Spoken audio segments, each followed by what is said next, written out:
Welcome to the Shield Football Podcast. I'm your host, Fredo. With me today is the rest of the crew right here. My other host right here. We got Jerron. We got the boy DC. We got Steven in the back. Running things like always. Guys, football week is here.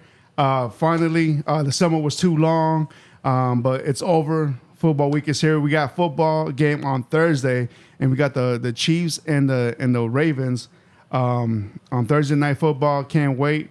DC, how do you feel, man, about week one? Fredo, it's meaningful football, Fredo. Yes, we got NFL Thursday, NFL Friday.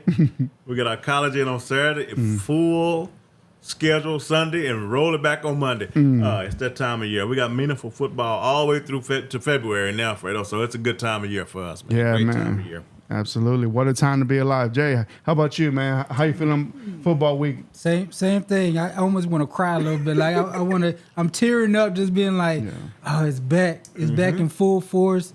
We had all the college games last weekend and just watching the recaps, watching the highlights, and then it's the best time of the year. It's like Christmas. Yes, it's Christmas for grown men. Yep. So. Yeah. Absolutely, man. And we just got done with our fantasy draft over the weekend. Myself included, real quick, I like my team, DC. How about yours, man? This year I'm only doing 2 leagues. I know you say you're doing 4, right? I end up doing 5, Fredo. Ooh, but for the most part, most of the leagues I'm comfortable with. Like you say, it's a lot of it's going to be a crapshoot in this fantasy league. And shout out to all the guys who haven't done their draft and still got to do it, because I know a lot of people are still going to wait till Wednesday, the night before. Dog. And for all you guys, I say, when you go into these fantasy drafts, don't have certain players that you want. You have to be real fluid when you're drafting, because a lot of times you get there and 2 picks before you get the pick, somebody takes your player. Yeah. And then you're frantic, and you go out there and you make some stupid pick. So when you do that, by your rounds, have certain guys that you're willing to take, multiple guys. Because that one guy is your guy for the 3rd round, and he's taking it, then you end up doing something you really don't want to do, or you're going to regret later. But, yeah, it's a great time of year, Fredo. Yeah, absolutely. You might be overpicking on some picks. Jay, so how do you feel about your teams, man? How many leagues are you doing this year? Just the 3. Just 3. I like all my teams. The problem I have is I've got Derrick Henry in every league, so I'm gonna make a break. If Derrick Henry blows up, everybody in the world gonna know that I'm winning. Yeah. But I'm still kind of mad. I'm pissed off at how they let DC draft in the big Shield football. Though him getting those 3 running backs back to back. Yeah. He got some good receivers, and then out of nowhere, Jalen Hurts. Yeah, winning the 6th round. On the 6th round. 6th round. Yeah. Wow. Not even 4th round. So it was a steal. I'm already looking at Kraft being in the championship. So look, I was gonna say something about this, man. So we could tell the difference between the 2 leagues. Yes. You know, and you know, I know that the big boy league, the one that we run, the 10-man league, that right there is a more competitive league. Everybody knows their stuff, but I think why DC got Jalen Hurts where he got him is because everybody knew the value of the quarterback. They know that they could have still got a decent quarterback by the 5th, 6th, 7th round. You know, because that's a 10-man league, and then you know everybody's trying to go out for running backs. Like we said, DC's got 3 of them that he got in the back pocket. Four real good ones because Jalen Hurts, you know. Yeah, with that tuck push. He's a running back. So if we break it down. So You know, like I saw the way he ran that his methods on that small league. No, that was dope. I applaud you. There's a reason why this man has won it in that league. What, twice or 3 times, DC? At least 3 times. 3 times. He said at least. Yeah. And I'm like you, Jerron. You took Henry in all your leagues, Malik Neighbors, I got 5 leagues. He on my team in all 5. Yeah. But Yeah. so I'm gonna live and die by him this year. Yeah. Man. So I'm so hoping my he gets about 200, at least 200 targets. so my guy was Marvin Harris. I got Marvin Harris in Okay. both leagues. Yeah. So we're gonna see what's up about we'll that. see. But all right, man. So today, man, we got some quick things we want to talk about. We want to talk the odds and the unders on certain teams. Where certain teams are going to sit in the playoffs? What's the record going to be? And we got that boy Jay. He put in the work into this right here. So Jay, I'm gonna leave the mic to you, man. Go ahead. It's all yours, man. All right, yeah. So first and foremost, of course, we got to break it down, talk about these divisions. We're going to start off with the AFC. First and foremost, AFC East. Okay. We are going to start out with the New England Patriots. They're plus 2,500 to win the division, and their over/under for the wins this season is 4.5. Let's go around the room. What we thinking? I'm gonna start out. I'm gonna go under. I say 4 even. Yeah, I agree with you. I agree with you on that one. So I don't see the New England Patriots doing that much this year. They do have somewhat of a tough schedule. Yes. Big names out there. I'm going to say the Bengals, the Jets, the 49ers, the Dolphins, the Texans. They got the Bears, Rams, and they got the Colts and the Cardinals. Yeah. Oh, those are just names out, Yeah. teams and names. DC, what do you think, man? This is definitely under for me. They should be intentionally tanking. Yes. They say Brissett's going to be the starting quarterback, but if I'm the head coach, I'm doing this totally different. I'm taking Drake May, and I'm starting him week 1. But in my mind, I know I'm only going to let him play 8 games. I'm going to see what it looks like with the starters. Because if you put him in the second half of the season, nobody's into it. Right. At least the first half of the season, all the team is into it right now. I want to see what he looks like with the team that's willing to still try to win before the dreams are shattered. Yeah. So I would let him at least go the first half of the season, then I bench him for the rest of the year, and then I let Brissett handle the rest of it. Because I don't want to see him go through a whole full season because I know what it's going to look like. But I want to see what it looks like with Jalen Polk, and you got Javon Baker, what that looks like. Hunter Henry may be gone before he trade. If you want him, you can have him because we are in a rebuild mode. Yeah. And this is going to be really, really bad for New England this year. So 1 or 2 pick next year in the draft, I'm looking forward to it. Definitely. All right, so next up, Miami. They're plus 205 to win the AFC East. Their over-under is set by DraftKings 9.5 wins. Over-under. Start out with you, Fredo. What you think? I think they go over. Their schedule is a little bit more easier than the Patriots. The one competitive team I see right now, the top of the list is be the Bills, and that's within their own division. And then from there, really 49ers. And then you got the Texans, I want to give credit to my team as well. So you got the Texans and the Jets, but overall, I think the schedule plays on their favor. So I'll go 10 games. DC? Yeah, I'm going to go with the over. Yeah, I'm definitely with them. They'll be good in the regular season for sure. Yeah, but not in the I'm playoffs. going to go over also. It's just, for real. But I'm going to go over just too much talent. Yeah. It's going to be hard to keep all that speed off the field, and they're definitely going to put up some big numbers. Yeah. Buffalo is next at plus 195, and they're also at 9.5 wins. Over under. Let's start with you, DC. That's a good number. I think they hit it. I think they hit the 10 this year. I really do. It's going to be a different look. It's going to be a more balanced offense. So I think the Buffalo Bills, I think they get to 10 wins this year. Yeah. Yeah, you know what? I'm going to say yes, but I say that with conscience because their schedule does look a little bit tougher. Their schedule, man, they got the Ravens, they got the Texans, of course they got Miami. Then they got the Chiefs, the 49ers, the Rams, and the Lions. So, those are just a couple of teams that that pop out on the screen for me that, this could be a challenging for them. But we're going to see what Josh Allen is really about. He's missing a lot of weapons, and we got one of them down here in Houston. But yeah, I say over 10, but I say that with conscience.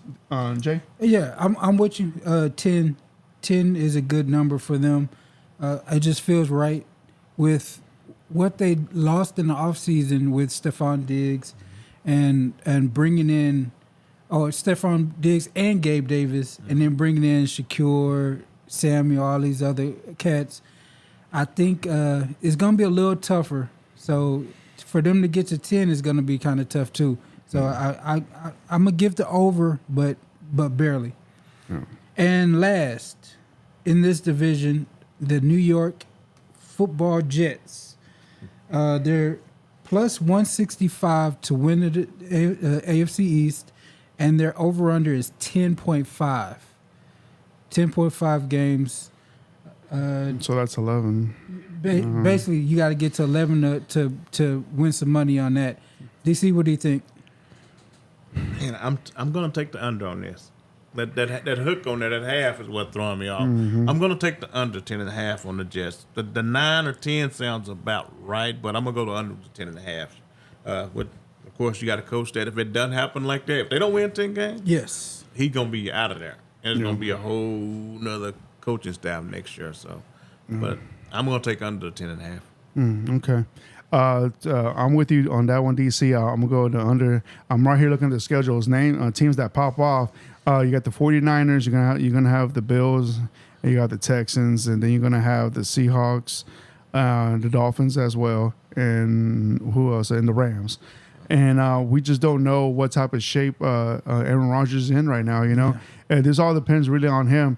What format the 49ers are planning on using him. And we know that they have the defense, but we'll see, though, man. But this right here is do or die for Robert Saleh, man. Yes, most definitely. I'm going to go under. I think this is going to be the year from hell. Yeah. I'm looking at 8 wins. 8 wins for this team. We got to keep Rodgers healthy, first of all, because if he goes down for any length of time, you have nothing. Breece Hall, same thing. Keep him healthy. I like the rookie they got. Of course, Garrett Wilson's a superstar. He's just hasn't had the quarterback play. But outside of that, it's kind of it's teetering on being disastrous. You got Tyron Smith as your left tackle, and he hasn't played a full season in years. I'm gonna go under. I think it's a disaster season. I think at the end of the year, Saleh's gone, Rodgers might be gone, and they might just blow up this team. I say 8 wins. So out of everything, who wins this division and why? Fredo, let's start out with you. Who wins the AFC East? I said Miami does. Miami, like we said, and during the regular season, man, they kill it. So I want to say Miami wins this division easy, but not. You know what? I'll take that back. Not easily, man, because the Bills. We don't know how the Bills going to look like, man. Right. But right now, I feel like Miami has not lost that many weapons to really, for them to be hurt. But I'll say Miami takes this one. DC? I'm going to go with Buffalo. Okay. I think because they have the best quarterback. I've seen them drag teams through the mud over the years, but this is going to be, like I said, it's a different look. Man, I think it's going to be a more balanced team this year. It's going to be totally different than what you've seen in the past. And because of that, Josh Allen, I think he pulled it through. And that Miami beat a lot of losing teams last year. The teams that had good records, for some reason they couldn't pull it off. And I think it'll be the same this year. So I'm going to go with Buffalo to win the division, man. Gotcha. And I'm with DC. I'm picking Buffalo. I wish they had a even better run game, and I would be even more confident in the pick. But like you said, I think they're going to put everything on the back of Josh Allen, and he's going to have to be Superman. He's going to have an MVP-like season, but I'm kind of confident that their team still stacks up to be the best in the division, even though Miami has those high-caliber, high-flying, powerful weapons. All right, and let's move on to the AFC West. The Super Bowl champ came out of this division. Start with from the bottom. Denver plus 2,200 to win the AFC West, and their over under is 5.5 wins. DC, how do you feel about that? I'm gonna go over. I think they're gonna get over the 5.5 wins. I really do. I think they're gonna beat the Raiders twice, and on the rest of the schedule, I think they'll figure out another 4 wins out of that. So I like Bo Nix in the Sean Payton combination. So I'm gonna go over. Yeah, same here. Everything what DC said with Bo Nix and Sean Payne, I think everything's gonna work out fine over there. Go ahead, Jay. Yeah, I'm with you too. With the emergence of Bo Nix, that gave me more confidence. It gave me even more confidence that Sean Payton knows what he wants to do with him. So I trust Sean Payton. I'm gonna go. I think they get 7 wins out of this. Okay. Next team, the LA Chargers. They're at plus 350 to win the division. Their over and under is 8.5. I can start out with this one. I think it's gonna be a down year. I think Harbaugh needs to adjust to this league, and if he comes with that Michigan run first mentality, like it looks like he's doing, I think they're gonna have some struggles starting out with. They're gonna have Justin Herbert dropping back 22 times a game. That just doesn't seem right. And then they're going to put Gus Edwards, J.K. Dobbins, and they're just going to run them into the ground. I think they're going to go under. But I will give them 8 wins. Okay. I'm going to go under as well. I'm right here looking at the schedule, man. Like, they got the Steelers, and Steelers going to stop that run. They got the Chiefs, and then they got the Cardinals, Browns, their defense. I want to say the Titans take that W as well, and then they got the Ravens, and then they got the Falcons, the Chiefs. Yeah. Like I'm gonna take the under on this one, man. DC. I'm gonna go with the under for sure, but I think that Harbaugh he's one of those kind of like Tomlin coach. He's a leader of men, and when he speaks, those guys listen. So I wouldn't be surprised if they split with the Chiefs this year. He's going, like you said, they're going to run it. They're going to muddy up a whole lot of games. It's going to be, when you go in to play them, the final score, 17-21. It's going to be those type of games every week with them. And I think they're going to end up on the right side of a lot of those games. So with Harbaugh being there, but the under is going to be the number I'm going with. But don't be surprised if you look up and they beat somebody you thought they didn't have a chance at all of beating. So, yeah, absolutely. Precisely. All right, next up. The Las Vegas Raiders, they're at plus 1,000 to win the division. Their over and under number is set at 6.5.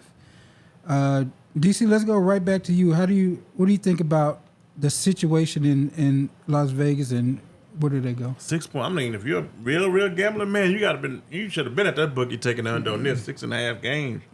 I don't see it. Like you said about the other team, it's a disaster. It's going to be a disaster, like you said.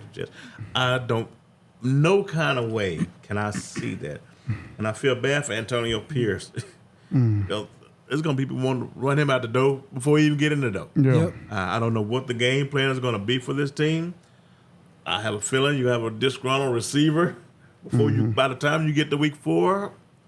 And if that's the case, you might as well go ahead and move him now. Yep. Go ahead now and you start building your assets for next year because this team is just not ready. It really ain't. So that's going to definitely be an under. Yeah, same here for me, under. DC, I agree with you, man. I say that he's going to be traded 2 weeks before the trade deadline. The Raiders just don't have that many weapons right now, man. They're going to find they need to start finding their identity, unfortunately, this year. Hopefully it doesn't cost the head coach his job. We don't know how big of a leash he has this year. But if it keeps being the same old management of the Raiders, his leash is going to be another 2 more seasons. But I feel like that, the players are going to try their best, rally behind their head coach, man. But I don't know if it's going to pan out really, man, because their schedule, as I see right here, man, they got the Chargers, Ravens, Panthers, Browns, Broncos, Steelers, Rams, Chiefs, Bengals, Dolphins, Broncos, Chiefs. It just, man, those are games that, man, they could be in a dog fight every game, man. The first half of the season, I see 2 wins out of the first half of the season. So this is the easy under. And like everybody's been saying at this table, this has a chance of exploding, blowing this whole team up. I'm sure they're looking for next year to get their real quarterback. Yeah. Dak Prescott is probably number 1 on their board, and it's going to show. It's going to show. This is a lame duck season that we can move on from them. Kansas City Chiefs, Super Bowl champion.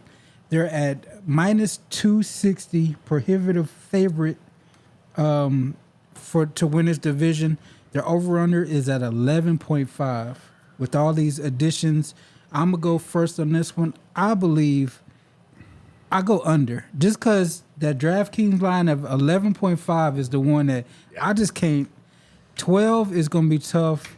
I know they're a great team, great quarterback, but that 0.5 always kills me. I think they get 11 games. Yeah.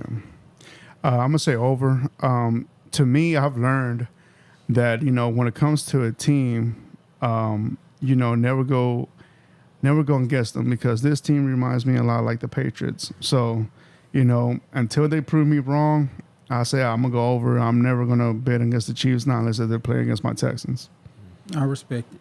Yeah. I'm with you too, Jay. I'm going. The number is 11 for me too. Yes. I think they're going to split with the Broncos, and I think they're going to split with the Chargers. Yeah. So the number for me is 11. That hook, like you said, that throws you off. So I'm gonna go with the under on this. Okay. But the thing about them is they have the ability to turn it up when the playoffs come. So they're the opposite of Miami Dolphins. Yeah. Exactly. Yeah. Yeah. Mm-hmm. Yeah. Yeah. So, all right. I'm sure this is an easy question, but who wins this division and why? Sauce? Chiefs, man. I feel like they upgraded this season with their offense. Now, this offense will look similar to what they have with Tyreek Hill. Mm-hmm. So if they could bring at least half of what they used to have with Tyreek Hill, this offense right here is going to be unstoppable. Watch out for them. Yeah. I'm saying the Chiefs, I expect Mahomes to get close to that 5,000-yard mark this year. When passing, I expect him to be way up there. I'm going with the Chiefs. Yeah. It's going to be easy for them to win this division. That's kind of already in hand. I'm just thinking of them at the next level. I wonder what their offensive line is going to be like. Mm-hmm. That's the only drawback. Like you said, they might split. Vegas has all those pass rushes, and if their offensive line ain't 100, it's not. Yeah, so they're going to win the division, but it's just a talent gap. So they're easily going to get that one. Yeah. Let's go to me, the most, what they call it, the black and blue division, AFC North. Let's start with Pittsburgh. Pittsburgh is plus 800 to win the AFC North, and their over-under is at 7.5. This should be an entertaining team to watch this whole season. I can't wait to see how they do on a week-to-week basis. I'll start this one off. I'll kick it off. Let's go under. Tomlin, I'm sorry, brother, but you don't keep your streak up. I think this is another struggle fest for them. So I'm gonna go under the 7.5 wins. I'm right there with you, Jay. I don't see this team doing that miracle they do towards the end of every year, being above 500. I think this is the year that Tomlin's going to have his first losing season. DC? I can't do it. They're going to get 8 wins. I don't know. I just don't see the defense not letting them do that. I seen what they did last year, and I think that they're going to do it again this year. At least 8 wins for sure, I'm guessing. Okay. But I don't see them going under that. That 7.5, they're going to get 8 wins. Okay. I respect it. The next team is Cleveland, the Cleveland Browns. They're at plus 550 to win the division. 8.5 wins is their over and under set by DraftKings. Sauce, you want to take this one? And they're rated at 8.5. 8.5. I want to say that they're going to be under, man. I don't think Deshaun Watson is going to be ready for this upcoming season. I feel like there's gonna be a plenty of issues within that team. Already, you don't have your star running back already, and he was your bread and butter last year, most of the season. In that defense, I mean, like, can the defense repeat what it did last year? That's gonna be a good question right there, and I just don't see it happening, man. To be honest with you, for the Browns, and just to start off the season, it's gonna be a little bit easy for them. The only hard games could be the Cowboys, and then they got the Jags. That's winnable. Giants, winnable. Raiders, winnable. Commanders is winnable. And then you got the Eagles, man. That's going to be a hard game. Then you got the Bengals, hard game. Ravens, that's going to be a hard. The Chargers, that could be a toss-up game. The Saints, toss-up game. Steelers. We know how much that rivalry is. I think they split with the Steelers right there, man. But overall, man, and then they got the Chiefs and the Dolphins and Ravens towards the end of the season. That's going to be hard. The end of the season is tough. So, yeah, under. DC, my bad, man. The number's 8.5? Yep. Yeah, for me, the number is 8. So I'm gonna go under on that. It's just hard to see. You just don't know what Watson you're going to get this year. So that's the difficult part about the Browns. They got talent all over the field, but just the quarterback play. Which last year, they Flacco came in and gave them wins. So it's still hard with the head coach calling plays like that. So, but I'm still going under. Yeah. Yeah. Sauce, Fredo, you convinced me. I was going over, and then the middle stretch of the season is crazy. Then the end stretch of the season is crazy. They have so much talent on the field is tough. Njoku, Judy, Cooper. When Chubb gets back, you got the whole defensive unit is fire. You just can't trust the trigger man. If you can't trust the quarterback, under is a good bet. Yeah. I'm taking the under on that. It's just like Cleveland fans need to realize this, man. You're not getting that Houston Deshaun Watson. No. I was like, that sucks for y'all because what y'all gave up in return to get him, I know y'all paid a lot. Then on top of that, he's hitting up y'all cap space big time. And, man, it just sucks that y'all not getting even half of the Deshaun Watson from Houston. And they pushed money back. They got 60-something million now. And they gave him 1 year in bonuses up front, so they got $60 million in cap space now. Yeah. Yeah, but that dead money added on is the problem. Let's go to... But with the Cleveland, but even with Watson, if you can get Geno Smith play out of Watson on this team, man, with the talent they have. But that's not guaranteed. What? Because Geno would take care of the ball. The only Deshaun we saw is giving the ball up. Right, that's what I'm saying. But if you can get that play on at quarterback with the Browns, you've seen Joe Flacco do it last year. Yeah. So it doesn't take much from the quarterback except for don't turn the ball over. That's going to be the key. Yeah, I see what you're saying. The quarterback play, if you can just get average quarterback play, we've seen that last year where it took him. Yeah. If he could just do that and not turn the ball over, they'd be okay. But I just can't guarantee that. You just can't. Yeah. Let's go to Baltimore. The Ravens are a plus 145 odds. They play at plus 145 odds to win the division. Their over and under set at 10.5. Let me start out with this. I believe we're going to have another great season. I know the defense might take a slight step back, but another year with Lamar with added weapon with Zay Flowers, Mark Andrews is back healthy. You added in a game breaker like Derrick Henry. I'm gonna go over barely. I'm gonna give him 11 wins. Jay, man, you took the words out of my mouth, man. I was saying I was gonna go over with them, but with caution. But yeah, the reason why, also, what I think the over for me is because now you don't know who's going to run the ball in the backfield. You don't know it's going to be Lamar. You're going to be that big old train of Henry back there. And I think that right there is going to give a lot of relief to Lamar Jackson right there, at least in the red zone. And that right there is going to be a big help because you knew that they only had the two options. Either he was going to throw it or he was going to run it. And I'm pretty sure the defensive teams want him to throw it. But now you got that big old tank of Henry right there. And I feel like confident that's why. DC? It's 10.5. 10 and a Yes. I half. want to take the under because I like Jay. I don't know what the defense is going to look like scheme wise. You lost your secondary coach. You lost your defensive coordinator. So I don't know what that's going to look like at all. But like you say, the that's going to be real. The Henry and Lamar thing, that's going to be real. And I want to see another year. I want to see a wide receiver step up and take the wide receiver one role. And maybe that's going to be Zay Flowers this year. We'll see what they look like. If Monk can get the offense moving in the right direction. But I'm going to go with 10. That's going to be the under for me. Okay. All right, next, last team in this division, the Cincinnati Bengals. They're tied with the Baltimore Ravens for odds. They're at plus 145, and they are 10.5 wins, according to DraftKings Sportsbook. Right back to you, DC. I was kind of surprised that it was so even between the teams. I think I might be missing out on some of the Bengals' talent, but it's already turmoil in the building. How do you feel how the season's going to go? This Jamar Chase got me teeter-tottering with this. If Chase was in the building practicing, this would definitely be an easy over for me, the Bengals, because they're playing a fourth-place schedule this year, guys. You have to remember, they finished last in the division last year.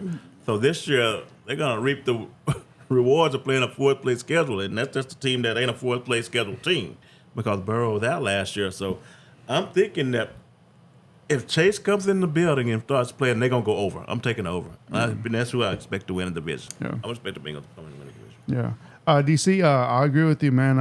And speaking about that schedule, I'm going to give you a rapid fire of the teams: Patriots, Chiefs, Commanders, Panthers, Ravens, Giants, Browns, Eagles, Raiders, Ravens, Chargers, Steelers, Cowboys, Titans, Browns, Broncos, and Steelers. This right here is a winnable schedule for them right here. Now, they do have some competitions. I am going to put the Cowboys up there.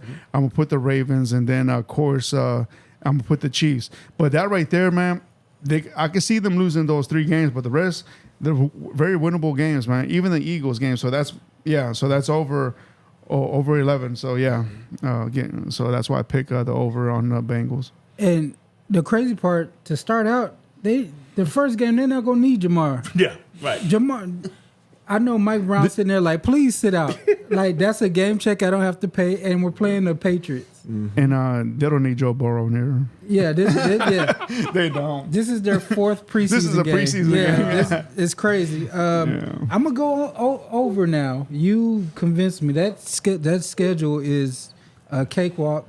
It says they have the 6th easiest schedule in the league, according to Warren Sharp. So, yeah, I will definitely go over. And I'm going to have to say the Bengals win. Now that I see what they have ahead of them, they're already even with the Baltimore Ravens when we talk about their odds and their win total. And then you look at that cake schedule. Oh, man, if everybody stays healthy, they're going to take it. I agree with you. Give me the Bengals for the AFC North 2024. And this is going to be a year for the Bengals. They're gonna test Lamar because they're going to get a lot of 9-man fronts with him and Henry. So now we're going to see what Monkey can dial up for him and see how this goes, because it's going to be tough to run the ball because everybody know what you have. They're going to get rushing numbers, but Monkey's going to have to get creative, and put Lamar in a position to succeed, man. All right, good breakdown. Let's move on to the AFC South. This has a special place in our hearts here.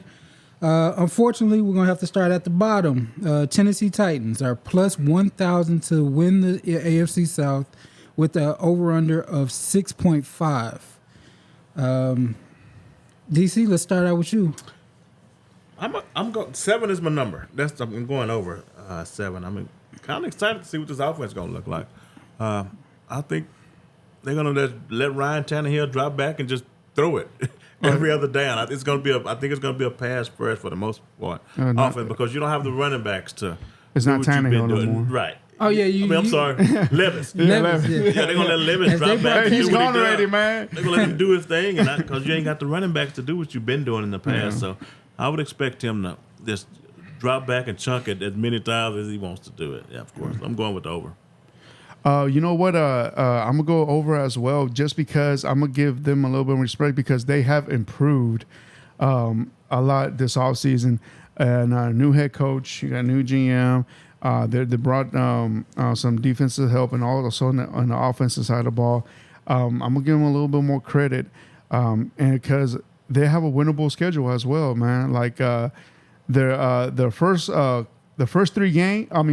games are very well. No Those are shit.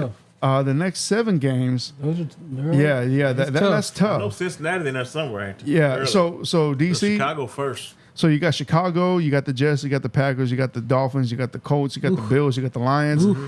And then you get a little break right there with the Pacers and Chargers and Vikings, and then you have to face the top dog from the South with the Texans.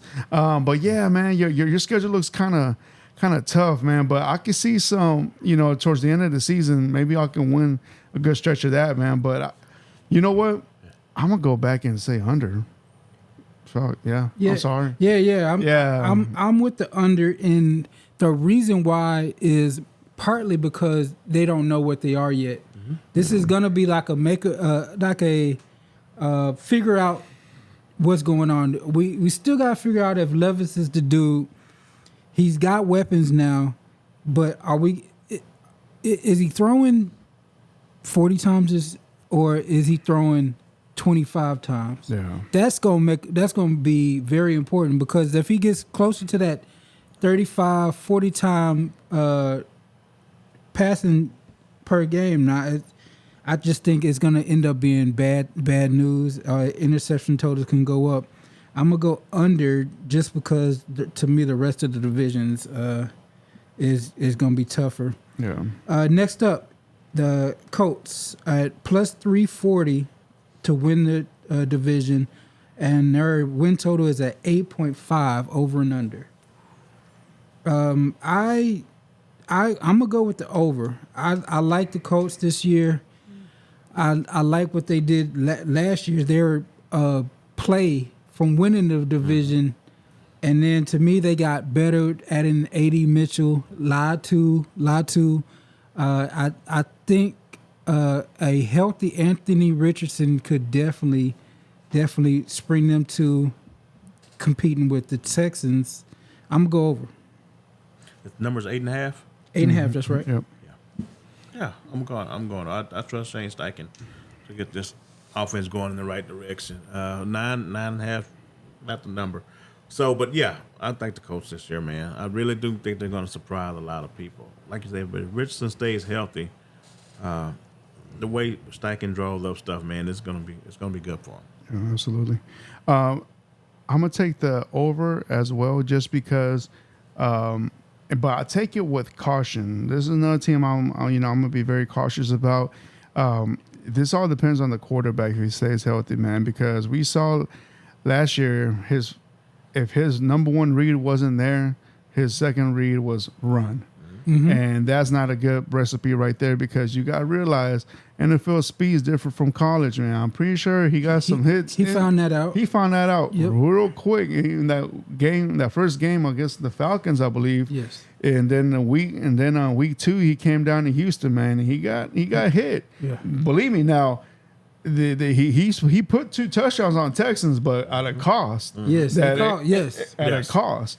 So if he could just avoid the whole running scheme thing, and and just depend more on the offensive scheme instead of the running scheme, I think they have a good shot. But it depends on him. So we know what the head coach can do. We know the rest of the team what they can do. But if your number one captain on the field is not there and healthy, boy, that could just be the disaster. So I take the over, but with caution. The thing that got me for the over is Shane Steichen, like DC said. Now you mix in with that RPO with a monstrous quarterback. Then they add in A.D. Mitchell, and you got a healthy Taylor. Yes. That looks like a team to me. That looks like a playoff caliber team. I will definitely be on the over. That's right, Jay, because like you said, when you look at Baltimore, you have to look at them the same way.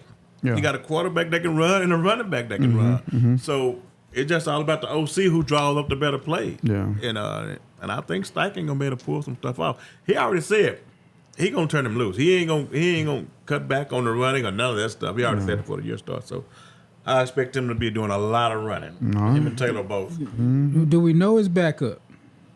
Because Flacco. Oh, okay. Joe Flacco is the Oh, backup. see, even He's the then, right. it's a quality backup. You see, he meant you do it last year. Right. Right.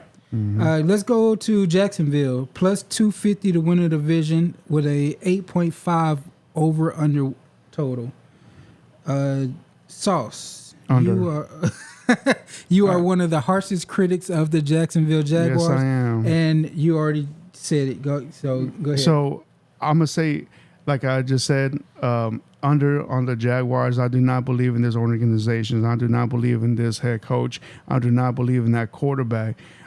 He just got paid in this season, in this past off season. I don't believe it was close what he earned to that, man. He has not done anything. He went to the playoff game and he didn't do nothing. You were up by 2 scores and you let the Chargers come back and win that game. And no, wait, who won that game? He won. Flip it. The one you talking about. Yeah, flip it. All right. Flip it. They actually came back. So I don't know, man. I just do not believe in the Jaguars, man. I just have no faith in that, man. Lawrence has not shown anything to me, man, to see that he can move up this team. So that's the thing. This is going to be a Lawrence-driven team. Yeah. There's no Calvin Ridley. You got Gabe Davis. You got the rookie Brian Thomas Jr. You got Etienne in the backfield, and you still have Christian Kirk and Ingram. The thing that gives me confidence in them to get the over, which is what I'm going to pick, is the health of Trevor Lawrence last year. He was hobbled the whole year. I don't think he was confident in his knee, ankle, his whole lower body. I think that held him back a lot, and they still won 9 games last year. And this is an 8.5 over under. I'm definitely going over. I think they get to 10. You named it, Jay. All them players, the skill players you just named. I'm taking the over also, and this is for me. This is the coach that's on the hot seat. Yes. Jacksonville. He has got to do it this year. They started out last year 8-3, and had a meltdown at the end. So and they left the door open for the Texans and the Colts. So I'm gonna go with the over on them because this guy's gonna be coaching for his job, and they got some skill players. They do. Man, some people don't know how to handle that pressure, though. Yeah. We shall see.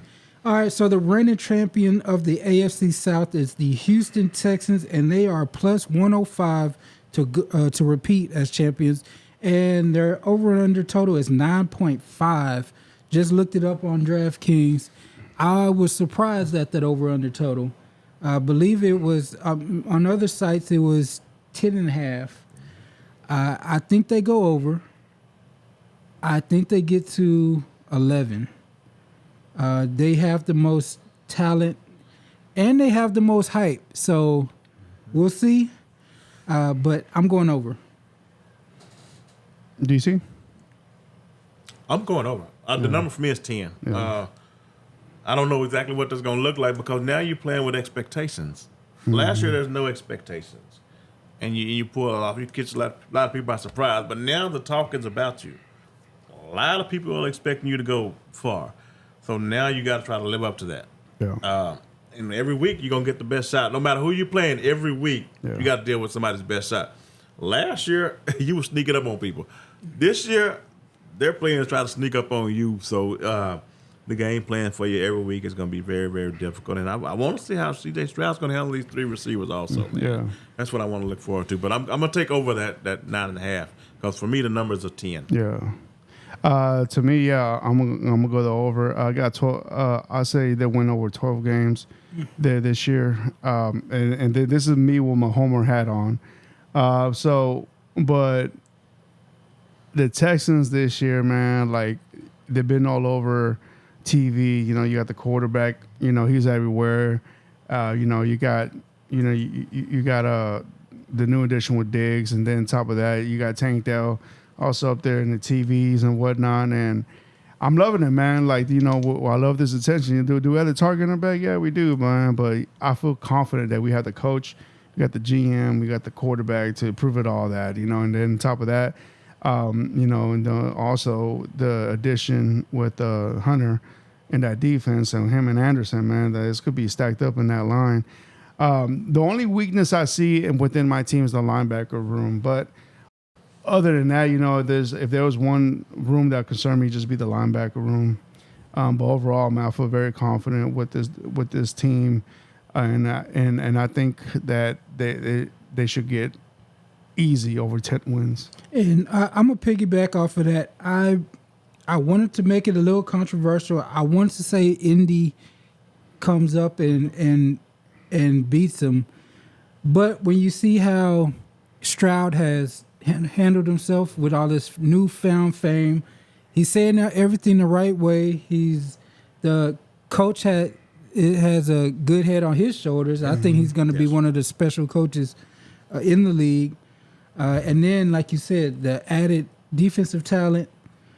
Lassiter end up being, I think he's going to end up being a really good pick. Yeah. Stingley's coming to his own. It's just talent everywhere. And I think they come off and win the South. It's going to be competitive. Yeah. The Indianapolis-Houston rivalry is the one I'm looking at. Yeah. Whenever and that's week one right there. Week one. Mm-hmm. That's the one I'm looking at right there. Indy. To me, whoever wins this first game is going to go a long way into say who's going to win this division. Man, you just got it. Yeah, get through it. Yep. Yeah, DC. Yeah, I think Houston's going to win. I think they win the division. Yeah, I do think. All right, most definitely. Let's go to the NFC side of things. NFC South, starting out with them. Starting from the bottom again, Carolina Panthers at plus 1,100 to win the NFC South with a over-under of 5.5 wins. DC, what do you think? I'm taking over. I think this is going to be a much improved team. I'm telling y'all, man. I really do. Fredo. The quarterback, he can't be that bad. Not the way everybody was expecting him to be the number one overall pick and do all this. He couldn't have fell off like that. So I think they've put enough around him to at least get over that win total. What is it, 6.5? 5.5? No, it's 5.5. Yeah, I'm taking them to go over on that for sure. I can't do it. I can't do it. I'll take it next. They're getting 4 or 5 games. That I'm not convinced that anything they did this offseason. I like the Deontay Johnson, but I'm not the Leggett addition, the guards. I'm not convinced that they're going to help all that much. They paid all that money, and the quarterback. I just think this league may be too big, too fast for him. He may be on his Johnny Manziel track, because if you remember in college, Johnny did a lot of the stuff that Bryce did. I just don't have confidence in what they're doing. Me, I'm going under, and I'm willing to put my own money on this because I'm looking at the schedule. Their schedule alone, DC. I'm gonna start you off with the Saints, Chargers, Raiders, Bengals, Bears, Falcons, Commanders, Broncos, Saints, Giants, Chiefs, Bucks, Eagles, Cowboys, Cardinals, Buccaneers, and Falcons. DC, I see them winning 4 games. I don't see them nobody that can't beat in their division. That's my point right there. Okay. They can beat everybody in their division, I think. At least one time they can beat everybody in their division. There's no doubt to me. I think they got a chance of beating everybody at least once. So I'm going over the 5.5, man. Ooh, you on the island with that one, my brother. Tampa Bay is the next team. Actually, New Orleans is at plus 400 to win. Who that? Exactly. Who that nation is plus 400 to win the division at 7.5 win total over and under. Fredo, let's start with you. Man, I'm sorry, my Saints fans, man. Like, I'm going to go to under. I just don't. They're 7.5? Yeah. 7.5. I mean, I think they're gonna win 7 games. Like, I don't think they're gonna win more than that, man. Just what upgrades have they done? I mean, The scheme is the only thing I can really say. The scheme is the upgrade. They got a new head coach. They got the same scheme then. They got a new caller, and they're going to the West Coast. They're going to the Kubiak. 49ers. They're going to the Kubiak. They're going to the Clint Kubiak Kubiak. Yeah, system. okay. So it's just the quarterback, man. It's just Yeah. like, like, to me, I don't feel like Carr is really has it. He's not that Raiders Carr. You know what I'm saying? Last year, it just he wasn't consistent, man. And I feel like if now this offense right here, the Kubiak Shanahan type of offense is very like quarterback friendly type. If Carr cannot get this right, that's it, man. You got to have to go get another quarterback. And you know what? Dallas is about to let one go. If I was you, go get him and put him in the Saints jersey. Pretty sure he would do great in this offense. He's from Louisiana. There you go. But yeah, right now, I'm sorry, Saints fan Chuck. You're my boy, man, but your Saints ain't gonna win no more than 7 games, man. DC, take it, man. Yeah, I'm under the Saints. This is a team that has the ability to implode on site. Head coach, for me, he's on the hot seat. He's one of the coaches I think should be on the hot seat. As a matter of fact, I don't think he makes it all the way through the season. I really don't. He should have never been the coach in the first place. But Sean Payton just walked out on a team, and they just kept the guy that was already on staff. Yeah, he shouldn't have been the head coach in the first place. So I'm definitely going under on the Saints, man. It's not going to be a good year for them. Real quick, guys, I'm gonna give you our schedule. Okay, Panthers, Cowboys, Eagles, Falcons, Chiefs, Buccaneers, Broncos, Chargers, Panthers, Falcons, Browns, Rams, Giants, Commanders, Packers, Raiders, and Buccaneers. Man, that's a pretty tough schedule right there. Jay, go ahead, man. I want to say over, because if you use these players in the right way, I don't see why they couldn't have a mini 49ers offense. It's just you have talent. Kamara could do a little McCaffrey. Yeah. Taysom Hill could do a little Kittle. You got your receivers, Shaheed, and you got Olave. I want to say over, man. I want to say I'm gonna go over. They're a surprise over. They're barely over, but they get 8 games. 8 games, yeah. They get 8 games. Okay. And the favorite in the NFC South. Actually, no. I'm sorry. We're going to Tampa Bay. We still got 2 more. Tampa Bay is plus 320 to win the division, and they are 7.5 wins over and under. Also, let me start out with this one. They're going under. They're definitely going under. There's no improvement. I think last year was a flash in the pan, and if you look at their schedule is tough as hell also. So I'm going under.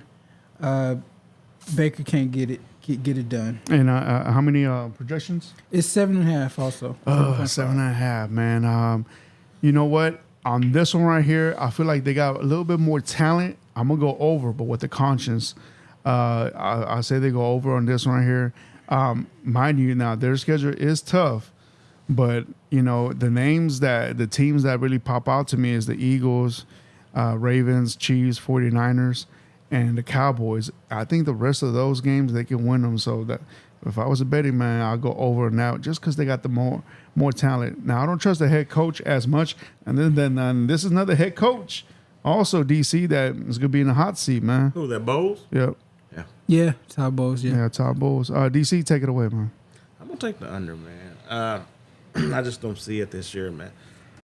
I still don't trust Baker. Right. I really don't trust Baker. I know they made it last year and he got paid, but I would not be surprised if they finished last in the division. I would not be surprised at all, man. They lost the OC and they lost some guys on defense, but in Baker Mayfield, I just can't do it, man. Yeah. I just cannot trust him, man. So I'm gonna take the under on him. And the OC went to the Panthers, right? Yes. Yeah. It seems like they got every big dog who is in the playoffs, in the NFC playoffs, on their schedule. Yeah. I'm looking, and the AFC, they got the Chiefs, they got the 49ers, they got the Cowboys, they got the Eagles. Yeah. Like every playoff team, that was in the playoffs last year, they're going to see Lions. the Lions. It's the problem. They're playing a first place schedule. Yeah. Yes. And they ain't a first place team. No. Correct. Because it's a bullshit division. It's the last place division.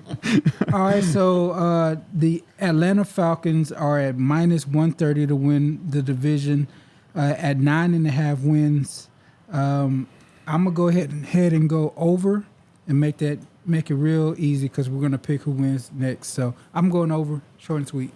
Over as well. Yeah, I'm taking over on those guys. All right, so we're all going over. Who wins the NFC South? The Falcons. The Atlanta Falcons. And why? Because the talent. The talent. Upgrade. That's it. Upgrade. The talent. Kirk Cousins, he doesn't need to be special to get better production than they got out of Desmond Ritter and Marcus Mariota all that time. So London, I think he has a big year. Pitts has a big year. Bijan is that dude. So let's get it. Talent. Yeah, talent. Absolutely. All right, next division. Let's go to the NFC North. Let's start out with the Minnesota Vikings at plus 1,100 at 6.5 is their over and under. Sauce, start this one out. Man, you know what? This one's going to be a little bit controversial, but I'm going to go the under on this one. Just because I don't know what this team is going to look like, man. If I'm going blindfolded on this one right here and put some money on it, I have to go the under on this one. Their schedule, it's a little bit tough, man. They got the 49ers, the Texans, the Packers twice. You got the Lions twice, and you got the Colts, you got the Rams, and you got the Bears twice. And we don't know how the Bears going to look like already. I feel like both these teams are like a coin flip, but their division already alone is going to be pretty hard, man. So I'm going to go with the under right now with the Vikings. DC? Yeah, I'm with you, Fredo. This is definitely going to be an under for me. I don't see how they pull it off any other way. Yeah, it's sad too. Uh-oh. I want to go over because just for the fact Jamar Chase missed all that time. At quarterback, they're even or better than they were last year because Nick Mullins was the quarterback after Kirk Cousins went down, and they still won 7 games last year. They added some talent on the defensive line with Grenard and the cat with the long hair he was from Miami, Van Ginkel. But then you remember T.J. Hawkinson. Yeah. And then He's starting off the season hurt as well, huh? Yeah, so I'm gonna do it. I'm gonna go over the 6.5. I'm going to 7. They get 7 wins again, just like last year. I think it's an even team, and if Justin Jefferson stays healthy, they should be able to repeat easily. So 7 is the total for me. Yeah, I could have went over, but the thing about it with me was Chicago got better. That was the difference right there. Chicago got better than what they were last year, so that's the only thing that stopped me from pushing the over on the Vikings. That makes sense. Speaking of Chicago, they're at plus 280 to win the NFC North with a win total at a 9.5 with a rookie quarterback. I understand that they have a easy schedule, but this is kind of lofty. They didn't do this with Stroud last year. Nope. I understand all the talent they brought in, but 9.5 when teams are going to look to knock his head off. They've watched Hard Knocks. I'm going to go under. I just don't see why this is so high. I know it's a lot of talent, but man, you got to trust this coaching staff also to get everything out of them. And I just don't see in a shootout that they're going to be able to keep up with the big boys of the league. I'm going under. Yeah, me too, man. I'm going to go under on the Bears. Just because, man, like I don't trust the head coach. Right. I don't trust the head coach, and you got a rookie quarterback. Man, they give the Texans a 9.5 as well, right? Mm-hmm. Right. Oh man, and like and Stroud's proven already, Right. So With the easier division. Yes. Yeah. So, it just I feel like I can see the Bears maybe winning 8 games tops. But I gotta see what Caleb Williams is really about. DC. I'm with the under. I don't know where they came up with that number from, but things are gonna look different week 1. Some of the defensive fronts, the stuff that you faced during the preseason, that's gonna no longer exist. You've seen a lot of vanilla in the preseason. Now you're gonna start getting some stuff that you've never seen before, and you got to be able to stand there and make it the right decision. So I'm definitely going under. Like Jay said, I don't trust the coaching staff. I really don't. They should have cleaned house last year. New coach, everything with the quarterback. So yeah, I'm definitely going under. Yeah, I agree with you. Yeah, we all agree on the under for Chicago. How about Green Bay? They're at plus 230 to win the division with a 9.5 win total, which makes the Chicago thing even crazier. That Green Bay has 9.5 win total according to DraftKings. What say you about this one, Craig? 9.5. I'm gonna give them 10. I'm gonna go over with the Packers, man. Love showed a lot last year, that second half of the season, man, and the receiver, the weapons he's got, man, I trust them. I think they're gonna do some big things this year. So I'm gonna go with the over on the Packers.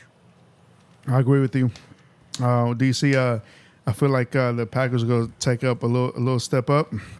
I like this coach they got over there. Yeah. I like the organization. I feel like they got a good balanced team over there on both sides of the ball. And their schedule is not that hard. They have a couple challenging opponents. They got the Eagles in Brazil, and then your next tough opponent is going to be, I want to say, the Cardinals, Texans, then the Lions, Bears. That could be a toss up, and you got the 49ers. You got the Dolphins, but I want to say overall, the beginning of the season, man, it's gonna be easy for them. But we'll see though, man. But yeah, I'll go over with the Packers. Jay, I'll go under, just because they're only great half of the season. Which one are we getting? Are we getting the first half Jordan Love or the second half Jordan Love? I do like the coaching staff, but that somebody's got to go under. And I think they get 8-9 wins. Their team to me just has to stay healthy, and I think they have a lot of question marks health wise on their team, especially receiving room. And then you bring in Jacobs, and we definitely need to make sure he stays healthy because the backups are already hurt. Marshawn Lloyd. AJ Dillon. Yeah, AJ Dillon's out, so they're already getting hit with the injury bug. I just hope that they stay healthy, but I am taking the under. Okay. And the big dog in the NFC North, the Detroit Lions, are plus 130 with a 10.5 win total, over and under.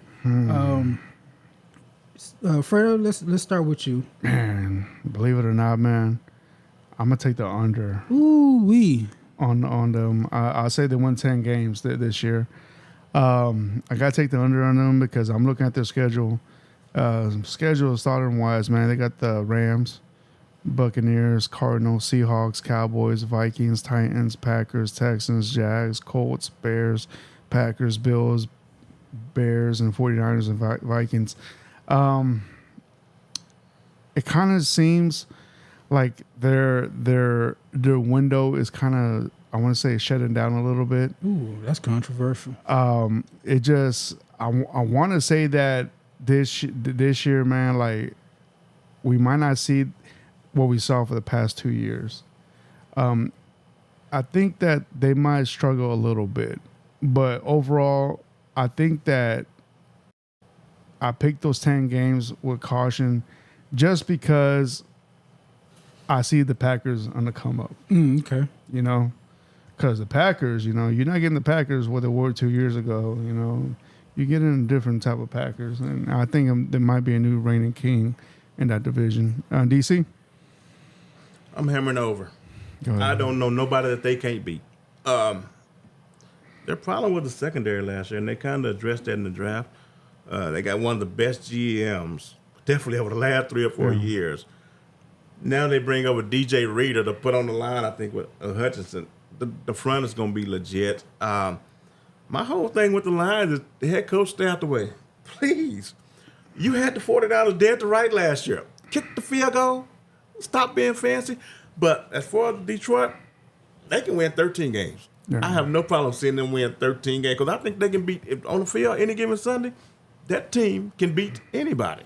I don't see the weakness in that team other than the secondary, which was last year. And they went out and they bought C.J. Gardner-Johnson back. So now I think they're going to be legit on the back end. So, I'm going over on that one. I agree. I'm going over. I think 12 is the floor. Like they're a stacked team. I like what they did in the offseason. They win the division just because I trust the coaching staff, I trust the offensive line, and I trust the quarterback, especially with the schedule they have. If you look at it, I believe like 80% of their games are indoors. Indoors, yeah. And they're a track team. Mm-hmm. I just like I said, 12 wins is the floor. Freddie, you said under for them. Because it was 10.5, right? Yes, 10.5. Yeah, so I see the one. Who wins the division? I'm going to pick the Packers, man. Oh, okay. Yeah. Why do you pick the Packers? Just because they're on the come up? Yeah, the upcoming team. If I had to, choose, I get it, man. Like, the Lions have a great roster, man, but, can they do that? Like last year, how many games they won? They won 12, right? Or was it 13? No, it was 11, I believe. 11? All right, yeah. And no, let's take the bet. They won 12. You're right. 12? They won 12. Right. Yeah, it just, there was more games that they should have won, It's like, it's like, I don't know, man. Just like, I feel it's going to be a shift between them and the Packers, and I think the Packers are going to take the helm in that division. Okay, I like it. Now let's go out west. NFC West, starting out with the Arizona Cardinals at plus 1,300 to win the division with a win total of 6.5.